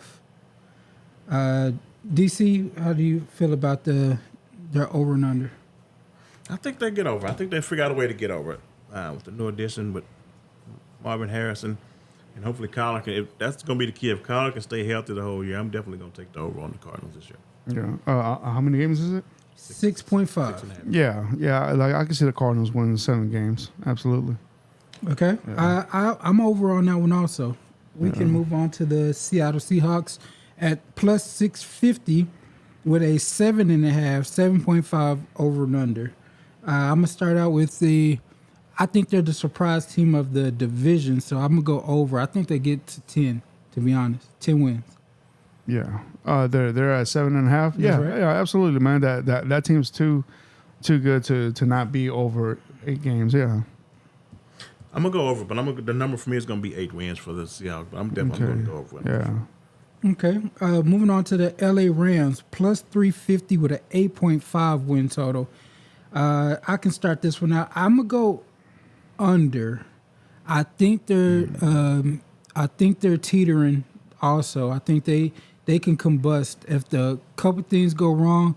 If the running back gets nicked up, I could see them struggling. If the quarterback gets nicked up, which he's at that age where he's already starting to get like little nagging injuries. Mm-hmm. If he misses a game or two, I think that can haunt them. So I'm gonna go 8 wins, which is the under. Yeah. Yeah, man. And like this is another team that, like they're right there in the middle of the pack, and the rest of the division is catching up to you now. With the Cardinals and the Seahawks, and I want to say I'm gonna take the under on this squad right here with the Rams. DC, I'm gonna take the over. I'm gonna take the over on the Rams this year. I like what they did when they picked Jared Verse in the draft, and I trust McVay. I really do. If Puka Nacua is anything like he was last year, I mean, imagine and Cup comes back healthy. I think that this wouldn't be no problem with him getting over. I'm going to take the over on that. Yeah, it's hard for me because I feel like out of those 3 right there, Nakua, Stafford, and Cup. You know, if they can all stay healthy during the whole season, oh yeah, man, I can see that number going explosively over 10 games. But you know, it just can they all three stay healthy? That's the question. You know that's the thing. So they didn't last year, so I don't know. It's gonna be hard, and you know the numbers go high, they don't go lower. Man. Right. So the San Francisco 49ers, who won it last year, are at minus 195 with a 11.5 over and under. I can start this one out also. I believe that they go under. I think that the turmoil is actually going to rear its head, and the Super Bowl losing jinx is a thing to me. To go all that way and to fall back, people already are getting big-headed. You see Trent Williams, he's like, where's my money? You see Ayuk. How is Debo going to look at Ayuk now? Does Debo still think he's the big dog, or is he going to concede that Ayuk he's getting paid more? Is he the number one receiver? Kittle, if he gets nicked up that's going to be a huge decrease. And I just think Seattle is going to take some games from them. I do believe that they get under that 11.5. Okay. Yeah, I say under as well. I feel like there's so much drama, like Jay said, in that organization right now. I like the coaching staff over there, man. And I don't know if they could keep this team in one beat right now. You got a lot of people that's getting paid, a lot of people that are getting underpaid. I don't know what's going on in the locker room, man. But if you know stuff's getting out, you know it's not going well if they can't keep stuff in house, man. But I don't know, man. I think it's some way somehow that all that's gonna play out within the field. DC? Yeah, I'm going under. Yeah. Just like you felt about the Lions, you felt like that window was closing. Yep. Yeah. This is the team. Yep. I feel like the one it ain't closed, but this is coming down. Yeah. Because Trent Williams, hey, as he goes, they go. He has to be there. They're saying that he's going to miss week 1. So don't be surprised if he does, and the Jets go in there and beat him. So with the front the Jets got, he has to be there. Yeah, so I'm definitely taking under on the 49ers, man. I just, like I said, I think the window's closing, and if they don't get it this year, which I don't think they will, then you got to pay Purdy next year. You got to give him 60 next year. Brock Purdy, huh? What other choice will you have? All the stats say that he deserved it. Yeah. He got you to the Super Bowl. At least he got you there. That's what everybody else gonna see. So 2 championship games. yeah. So I mean, yeah. So I'm going under though. For being I think picked, the windows is closing on this. for being picked 200, 60? Absolutely. Mr. Relevant, yeah. All right, so who wins the division and why? Who wins the NFC West? I can kick it off with, I do believe the 49ers are going to win, but it's going to be a race to the finish. We talked about the Trent Williams thing. We didn't even really bring up Pearsall. He's brought in for depth, and he's going to be out the first 4 weeks. If Trent Williams misses any time, those could be easy L's. We talked about Debo. Debo is actually in the last year of his contract, so he can be out of here altogether. It's just the 49ers are what people are doing with the Cowboys. They're saying the Cowboys have all this turmoil. Look over at San Francisco. They're not squeaky clean themselves. Yeah. So I think they get under. It's a lot going on over there right now. Yeah. Same thing for me. I'll take the 49ers, but I'll take that with a caution. If anything, the other team I see maybe right behind them be the Rams, but that's a big if also. DC? I'm taking the Rams to win the division. I'm taking the Rams to win the division. Just like y'all said, all the turmoil and stuff in the building. I'm taking the Rams because when you line them up, I mean, player for player, the skill player, they're just as good. Yeah. Look at it. They're just as good as them offensively, and the offensive coordinator, head coaches they're just as good. They're equal. They came from the same with tree. that being equal, but that Williams is going to be the X factor in the turmoil in the business. But I'm taking the Rams to win that division. Wow, that's bold right there. I like it. I like it a lot. Moving on to the beast from the East, the NFC East. Starting out with the Giants, they are plus 2,000 to win the division with a 6.5. So you're saying there's a chance? Yeah, there's a chance in hell. Plus 6.5 wins under and over. DC, what do you think about what the Giants are going to start out with? Nosedive. I'm taking the under on this team. This is not a good team at all. I feel bad for David. Because he never had a quarterback. And I guess they brought him in thinking he can fix Daniel Jones. I'm expecting the turnovers to continue to rise, man. I'm taking the under on the Giants, man. 6.5? Yes. Yeah, Yes. man. Like they'd be lucky if Daniel Jones throws 6.5 quarter interceptions a game. But yeah, man, I just don't see anything going on. Unfortunately, I think this is gonna be Dable's last year in New York, right here, and the Giants got robbed by their quarterback. I don't know why y'all paying on that money, man. I would have kept drafting rookie after rookie after rookie until I find one. But, man, the way y'all did it, nope. No chance, man. Keep it short and sweet. Under. Now, going to Washington, the Washington Commanders are plus 900 to win the division. They also have a 6.5 over and under, which is weird because New York is plus 2,000 to win, and they're plus 900 to win. So I can start this one out. Washington, I believe they go over. I have a lot of faith in what they're doing, and I think they finally got the quarterback to scare some teams. And I think this year they split with both Philly and Dallas. So they're going over.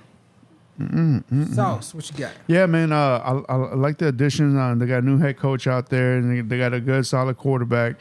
And he does have Scary Terry in that offense as well. Running game, we still don't know who's the main starter going to be. You got Eckler, you got Robinson out there, but but overall, I feel like there's talent and potential with the Commanders. And you said that their favorite 6.5? Yep. I'll take. I can see them win 7 games. DC. I'm going with you guys over, and I'm so excited for McLaurin to finally get to see him with a quarterback. A decent He's quarterback. been through about 12, 13 with quarterbacks, man, and I know the guy can play, and we're going to finally get to see it this year, man. And like Jay said, they're going to sneak up and bite some people that you wasn't expecting them to beat because the X factor is going to be the quarterback. Yeah. You got a new OC, head coach, everything, excitement's in the building. So I like the kid a lot. I'm expecting him to win more than that. All right, going to my Dallas Cowboys. They are plus 170 to win the division with a over-under number at 9.5. I believe that they go over, but barely. I think they get to 10 games, and they're still competing for the division. Yeah, man. You know what? I'm gonna take the Cowboys with an over, but with caution. Their schedule is a little bit kind of hard. They got some. They got the Ravens. They got the Browns. The 49ers, Eagles, Texans, Bengals.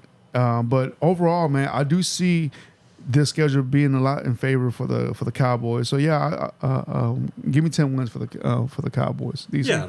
3 years of 12 wins. Yeah, I'm gonna take the over with them for sure. Yeah, they really hadn't. I mean, the cornerback they lost, but other than that, they lost to DC, and they replaced him with another guy who's comparable.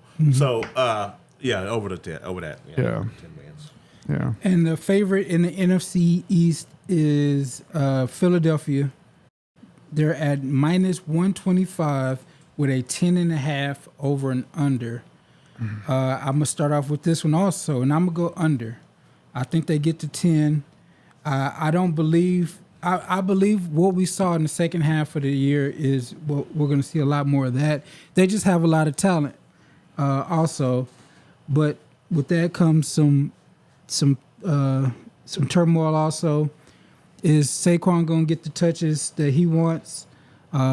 Is AJ Brown going to be happy with the Kellen Moore offense? Is Kellen gonna just throw balls to the wall and just have Hurts throwing 40 times a game?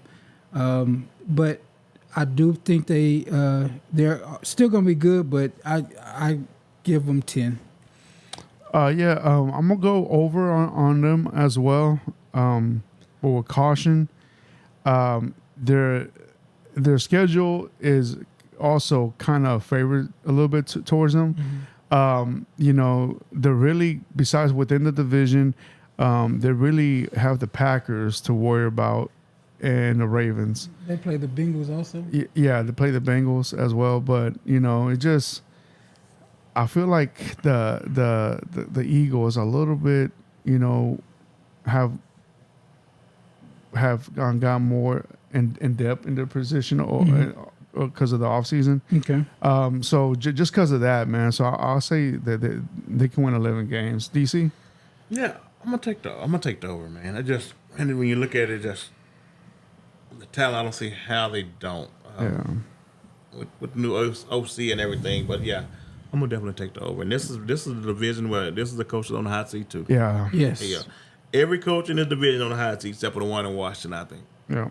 Because he just got there. He just got there. But all the other three, they could be fired this year. Yeah, that's a good point. Yeah. So who wins the NFC East? Let's nail it down. I'm gonna go ahead and start. I believe Dallas actually does repeat. I think that they sweep the Eagles. I believe the Eagles are going to have a comparable record. They're both going to be 10-7, but I believe that Dallas beats the Eagles twice to win this division. Yeah. And Jay, I'm sorry, man. I got to pick the Eagles right now, man. Just they're a more talented team right now. People said that last year. I know. Go ahead. I know, man. It just the Cowboys didn't upgrade this year, man. And I wish y'all did, man. But y'all didn't, so I gotta take the Eagles. DC. Yeah, I'm gonna take the Eagles, but it's the Deron Bland. When you play the Eagles and they start throwing the ball, the cornerbacks, I want to see what that's gonna look like. But and that's why I think they'll have the advantage. And I'm gonna take the Eagles to win the division. Yeah. All right. So we nailed that down. We got our over and under picks. We got our division winners. Y'all want to go ahead and set the playoffs? Are y'all ready to do like the seeding or anything, or you want to? I can actually go first. Okay. For me, the playoffs are going to look like this: the NFC playoffs. Detroit 1 seed, San Fran 2 seed.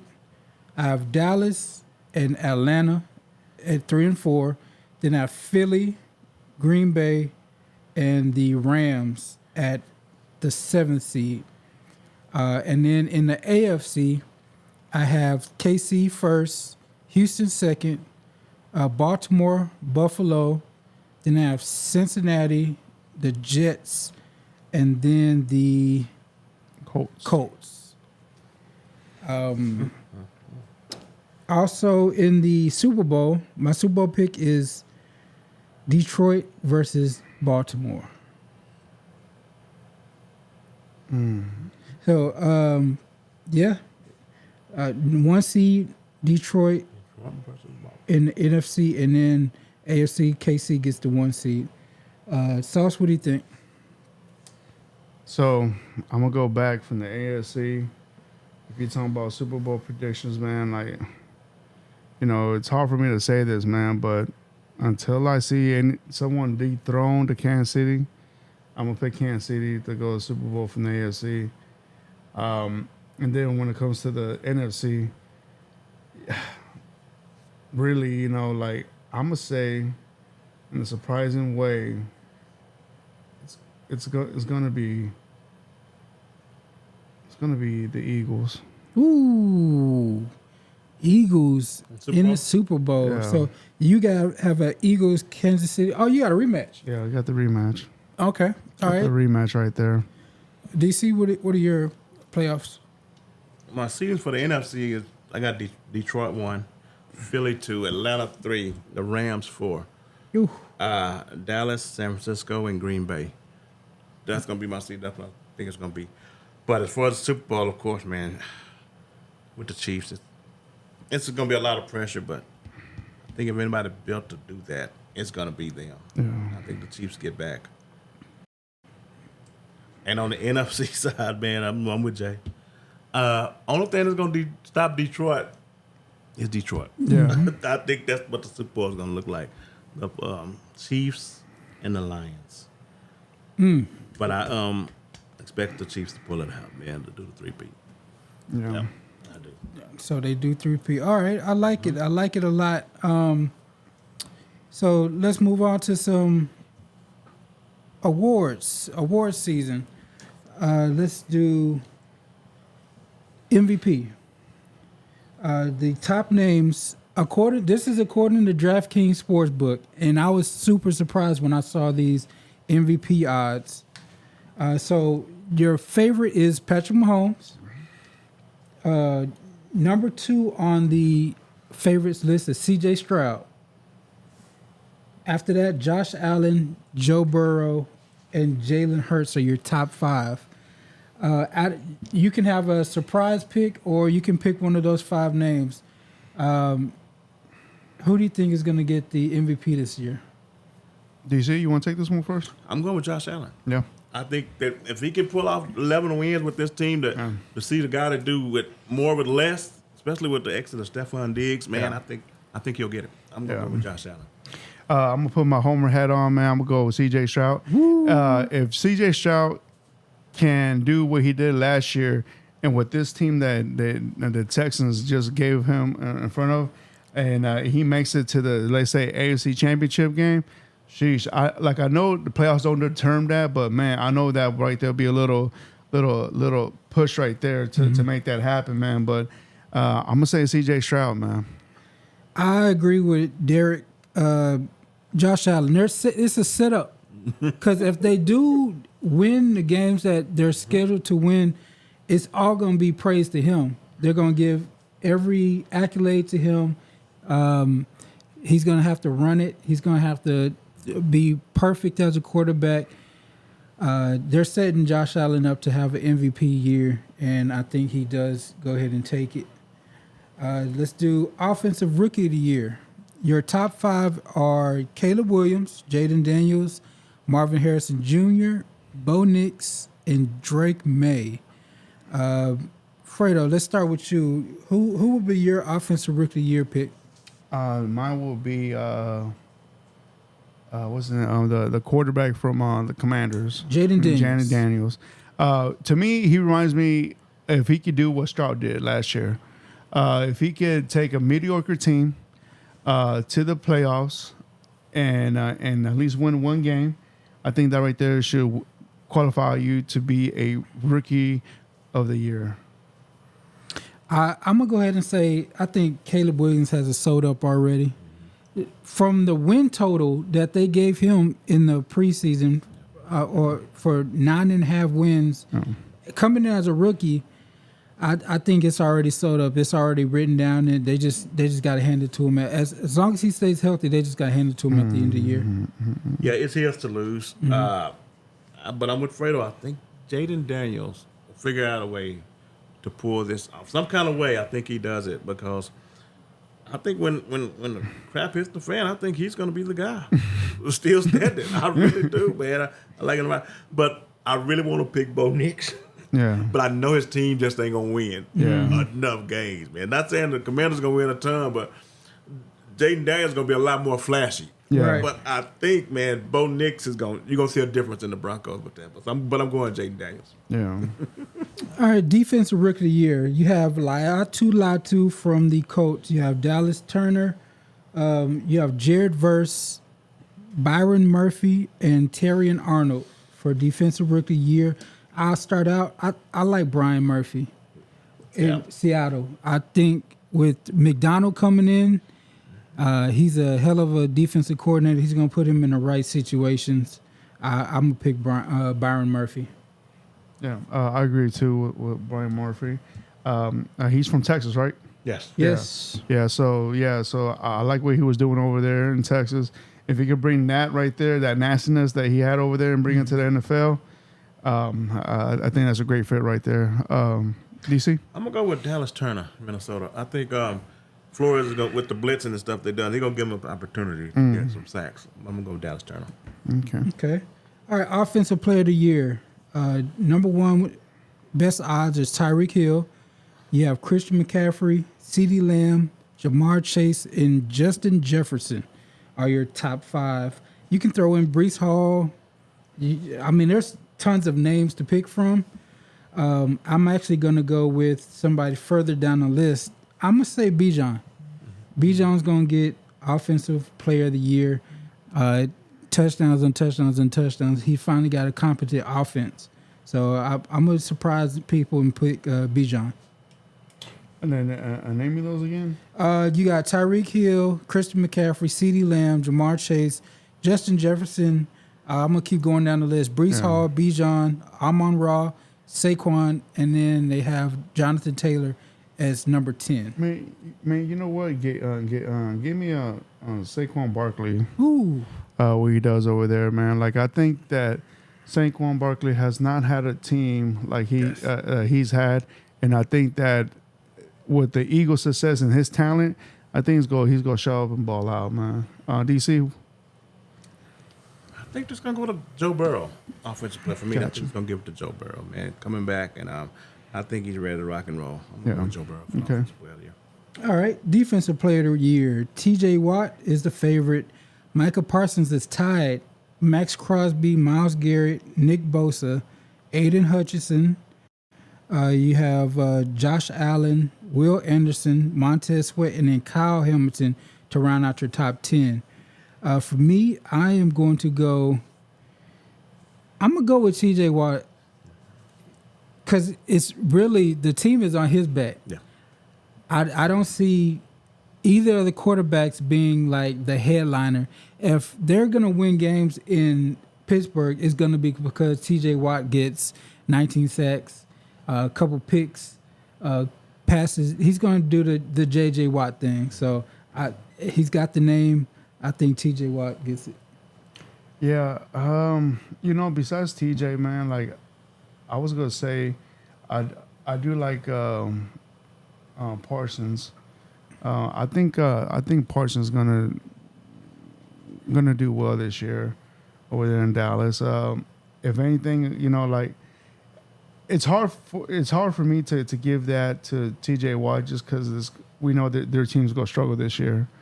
And I think Marco Parsons might have a better shot than T.J. Watt, so I'll take Parsons. DC? I'll go with Hutchinson. I think his team is going to be in the limelight. They're going to win a lot of games. That's a good pick. They're going to be in front of the national crowd a whole lot. And he's going to have opportunity. Like I said, they got him help on the defensive line this year, so I expect that to look a lot different going forward. So I'm going to go with Aiden Hutchinson. All right, for Coach of the Year, Matt Eberflus somehow is the favorite.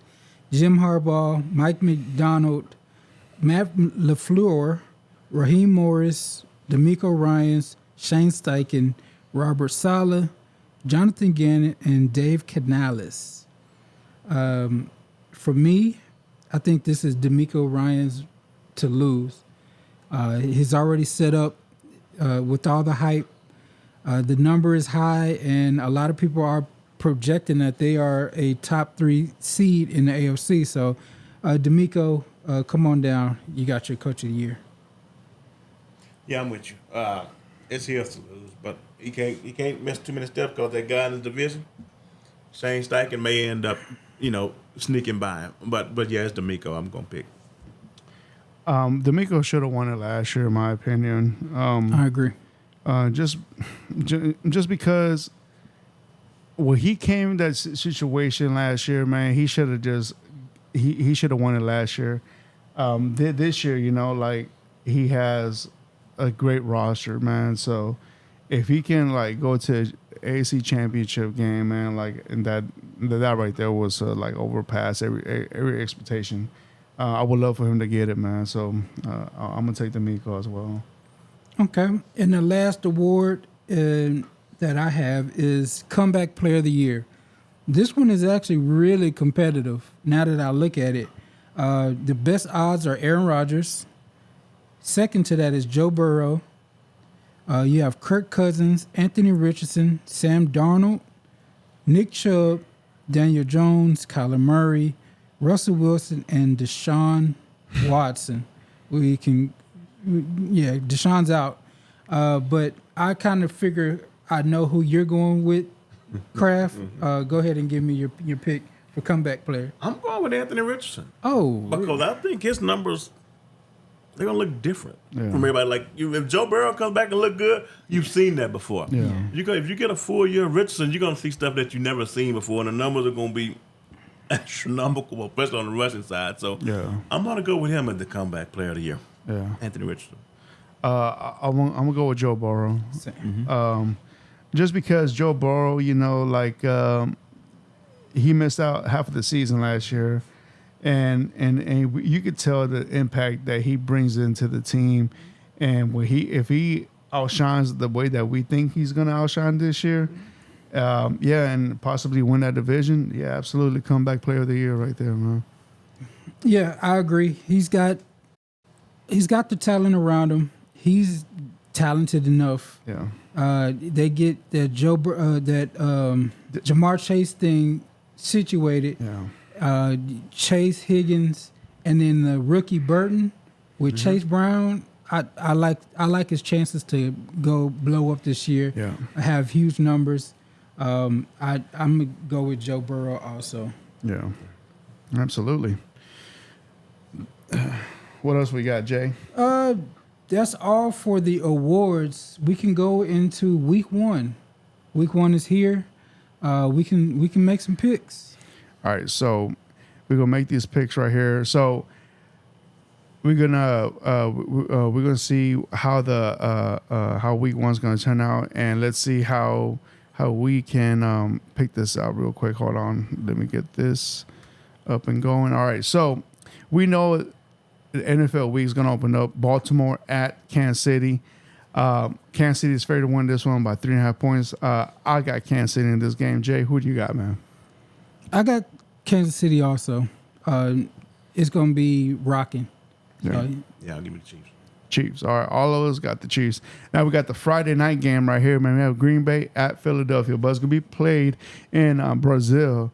But the Eagles are favored to win this one by 3.5 points. You know what? Give me the Eagles on this one. Jay? I will take the Packers. The Packers, I think the Eagles going to start out a little slow. This Killer Moore offense is going to take a little getting used to for Jalen Hurts.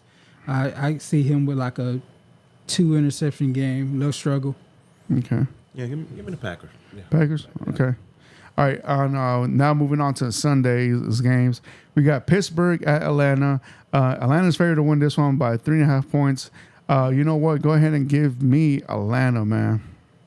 Yeah, Atlanta, easy. Yep. Dirty Bird. All right. Then we have the Cardinals at Buffalo. Buffalo's favored to win this one by 6.5 points. You know what? Give me Buffalo on this one. Where are they playing at? In Buffalo. Yeah, give me the Buffalo. Yep, Buffalo. Josh Allen got to start his MVP campaign somewhere. All right. Next game, we have DC's Titans going to Chicago. And Chicago's favored to win this one by 4.5. You know what? Go ahead and give me Chicago, man. I'm actually going to go with Tennessee. Yeah? I think I think they're going to come out and they're going to show the rookie.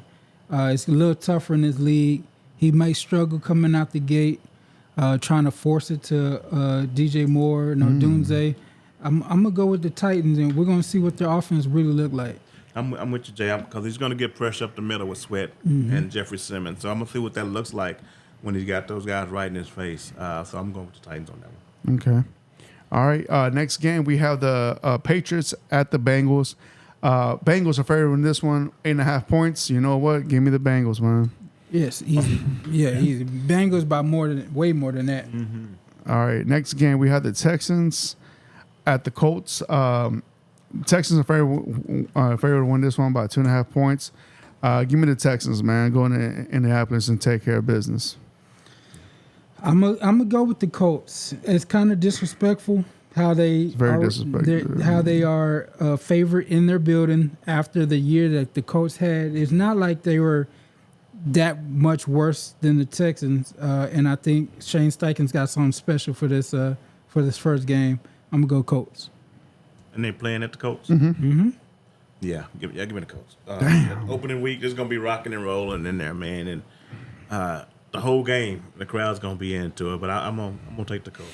You know what, DC? The crowd is gonna be rocking and rolling because the Texans gonna be rocking and rolling over Richardson. All right, next game we have the Jaguars at Miami right here, Battle of Florida. Miami's favored to win this one by 3.5 points, and give me Miami. Same. Dolphins. All right, next game we have the Carolina Panthers at New Orleans. New Orleans is favored to win this one by 4.5. Give me the Saints to win this one. What's the spread? 4. Okay. Yeah. Yeah, I'm going with New Orleans at home. It's a tough place to play. Yeah. It's gonna be tough. Yeah.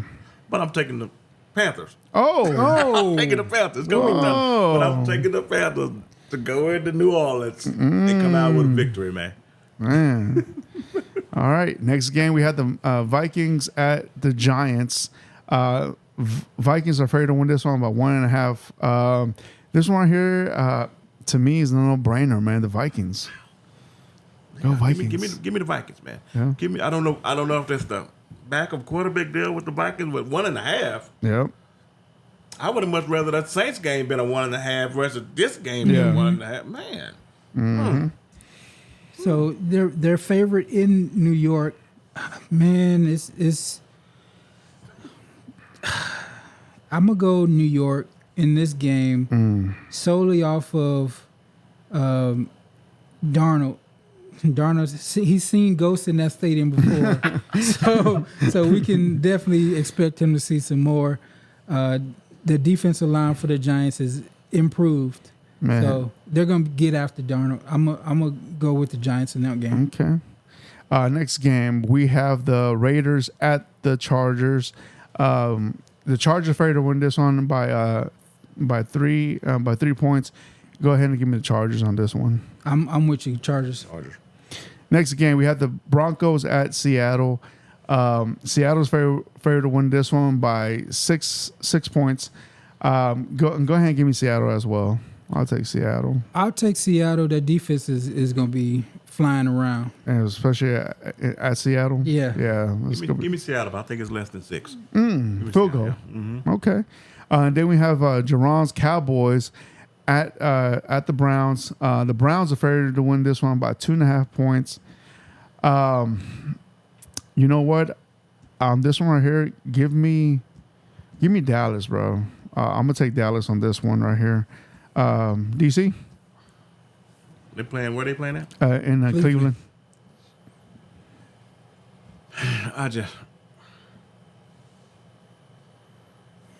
Give me Cleveland, man. Give me Cleveland, okay. man. Give me Cleveland. Okay. Yeah, you can't call me a homer. I'm taking the Browns. I believe the Cowboys had a cupcake offseason. They didn't play any starters in the preseason. Yeah. They missed out on their number one receiver, and then they kind of scrambled and brought in a lot of talent in off the street in the last couple of weeks.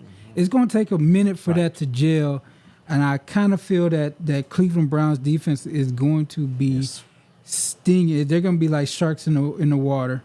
I will say the Browns win by a field goal. Man, y'all throwing me off the loop with y'all's home teams, man. All right, now we go to the Commanders at the Buccaneers. Buccaneers are favored to win this one by 3.5 points.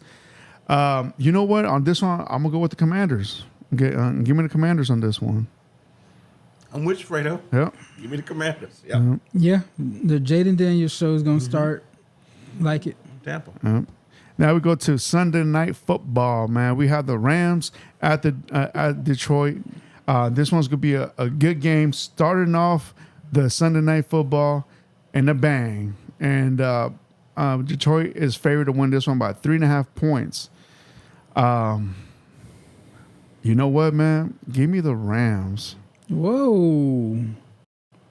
Rams gonna go in there, man, and surprise them. I will go with Detroit. Detroit is gonna be crazy in that building. They're gonna act like this is the Super Bowl. There's so much talent on that field, so much expectations. I think Detroit, the crowd is gonna get that W. DC. I'm with you, Jay. I'm gonna go with Detroit, but didn't they play a hell of a playoff game? These two teams last year. Yeah. And the Rams probably should have won that one. Yep. But that's a good point. The head coach almost messed that one off too. But I'm gonna take Detroit. Detroit. So it's gonna be a good one. They picked a good one for Sunday night. Now, Monday night, man, I don't know how y'all feel about this one, but you got the Jets at the 49ers, Monday Night Football. 49ers are favored to win this one by 3.5 points, and you know what? Give me the 49ers, man, at home. Oh, give me the Jets. Give me the Jets, like I explained to you earlier. I think that, man, it's so much going on, so much negative in the building going on. So I'm going to go with the Jets to go in there and pull this upset, especially if Trent Williams out there. Yes. That Jets defensive line is going to eat. And Purdy will be running for his life. So, yeah, I'm going to go with the Jets. Okay. I'll go with the 49ers, but I think it's going to be a rock fight that they're going to go back and forth, and I think it's just going to be by the skin of their teeth they're going to get, because that Trent Williams injury, missing out is going to be a big thing. So, yeah, I think so. Okay. All right. So that right there concludes our picks of the week right there for week 1 of the NFL week, man. So I'm excited, gentlemen. I guess that right there concludes for the whole episode, right? Yeah, I got a question for you guys. What's up, DC? We know about the top 3 receivers: Odunze, Neighbors, and Marvin Harrison Jr. But out of some of these other guys, I got 5 guys. Which one do you think will have the most impact? A.D. Mitchell, Jermaine Burton, Jalen Polk with the Patriots, McMillan with Tampa Bay, or Brian Thomas with Jacksonville? I'm actually gonna go out of none of those. I'm going Ladd McConkey with the Chargers. Yeah. I think Ladd McConkey is gonna have a Puka-like surprise. Not as great as that, but he's gonna surprise people. Like, nobody really knows it's this white guy out of Georgia. They're just gonna think, oh, he's not a number 1. Right. But I think they're going to use him the right way, and I think he's going to go crazy this year. Yeah.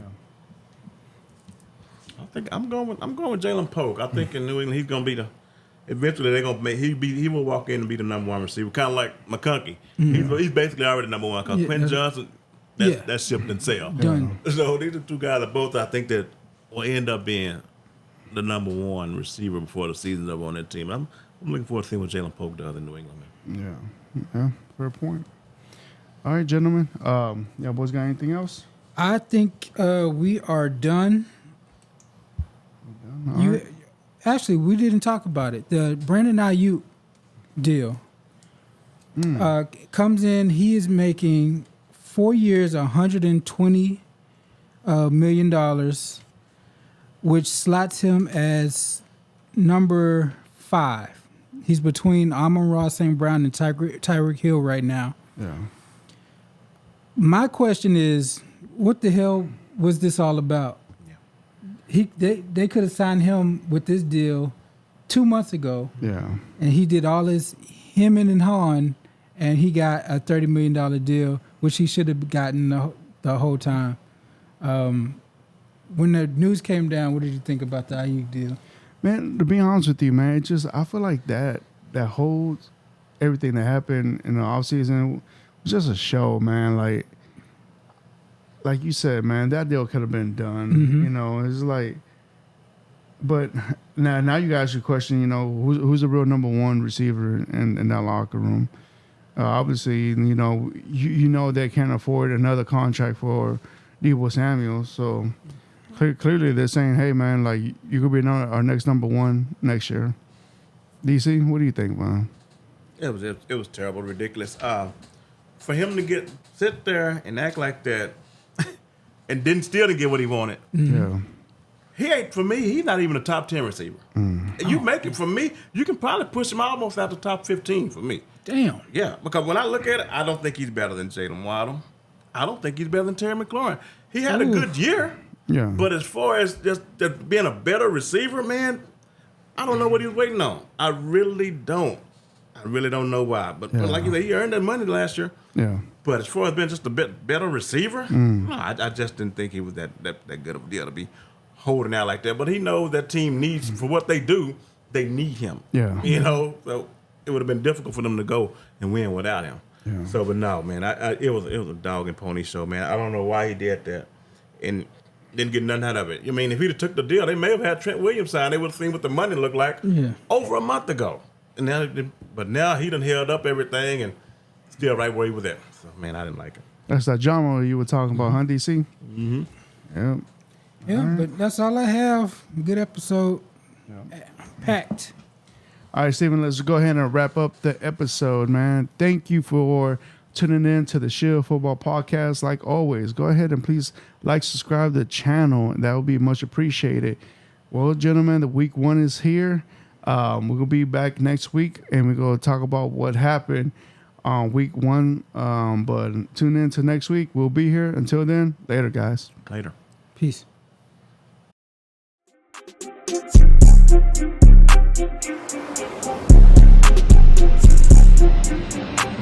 you.